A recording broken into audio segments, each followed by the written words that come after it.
الحمدللہ الحمدللہ الذی یبدأ الاخلاق والرتیم والصلاة والسلام علی من کان نبیا وآدم بین الماء والطین وعلی آلہ واصحابہ اجمعین اما بعد فاعوذ باللہ من الشیطان الرجیم بسم اللہ الرحمن الرحیم وما ارسلناک الا رحمتا للعالمین صدق اللہ العظیم ان اللہ وملائکتہ یصلون علی النبی یا ایھا الذین آمنوا صلوا علیہ وسلموا تسلیما الصلاۃ والسلام علیک یا سیدی یا رسول اللہ وعلی آلک واصحابک یا حبیب اللہ الصلاۃ والسلام علیک یا روح جسد الکونین وعلی آلک واصحابک یا عین حیات الدارین الصلاۃ والسلام علیک یا سید الاشراف وعلی آلک واصحابک یا جامع الاوصاف حضور گرامی مرتبت مخدوم و محتشم علامہ نظمی صاحب متصل غلالی گرامی مرتبت مخدوم و محتشم ڈاکٹر رفیق احمد صاحب حضرت علامہ اشارت حسین شازی صاحب حضرات علماء کرام نعت خوانان شیریں بیان برادران گرامی مرتبت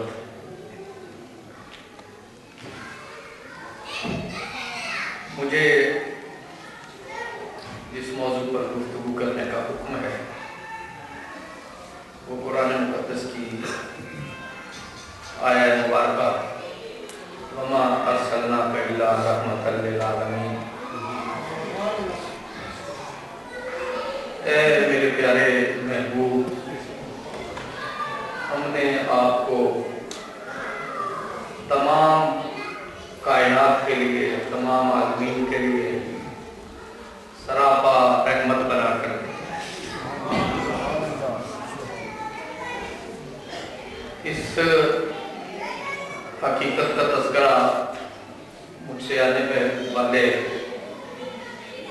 تمام مقررین نے کیا کہ آپ ذرا بڑی دیر سے اس محفل مبارکہ میں تشریف فرما ہیں اور بڑے ذوق سے اور محبت سے حضور کی گفتگو سن رہے ہیں اور مقررین کی گفتگو سن رہے ہیں تو چونکہ حکم ہے تو جو بات میں سمجھ سکا ہوں کوشش کروں گا کہ اختصار سے اس سمجھے ہوئے سبق کو دہرانے کی کوشش بھی کروں اور ہم مل جل کر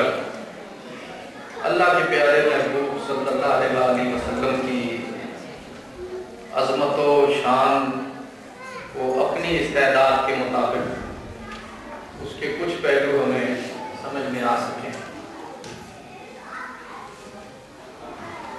قرآن مقدس کی یہ آیت مبارکہ حضور اکبر صلی اللہ علیہ وسلم کی قدر و منزلت اور رفعت شان کی طرف اس خوبصورتی اور جامعیت سے اشارہ کرتی ہے کہ زندگی تمام ہو سکتی ہے اس آیہ مبارکہ میں جو جامعیت اور معنویت ہے اس کے بیان کا اور اس کی تفہیم کا حق ادا نہیں ہو سکتا۔ اللہ کے پیارے محبوب محمد مصطفیٰ صلی اللہ علیہ وسلم ساری کائنات کے لیے رحمت ہیں، ان لوگوں کے لیے بھی رحمت ہے کہ جو آپ کی جانب ہمیشہ ایذا دینے کی فکر میں رہا کرتے تھے. صرف فکر میں ہی نہیں رہا کرتے تھے، عملاً حضور اکرم صلی اللہ علیہ وسلم کی ذات مبارکہ کو تکلیف دینے کے اقدامات بھی کیا کرتے تھے. اور کس دل سوزی سے حضور ان کی نجات کی فکر میں رہتے تھے. سورہ کہف میں اللہ تبارک و تعالیٰ نے بڑے معنی خیز انداز میں اس کی طرف اشارہ کیا ہے کہ لعلہ کا باقی نفسہ کا علی آثارہم ان لم یؤمنوا بہذا الحدیث اسفا. اللہ کے پیارے محبوب صلی اللہ علیہ وسلم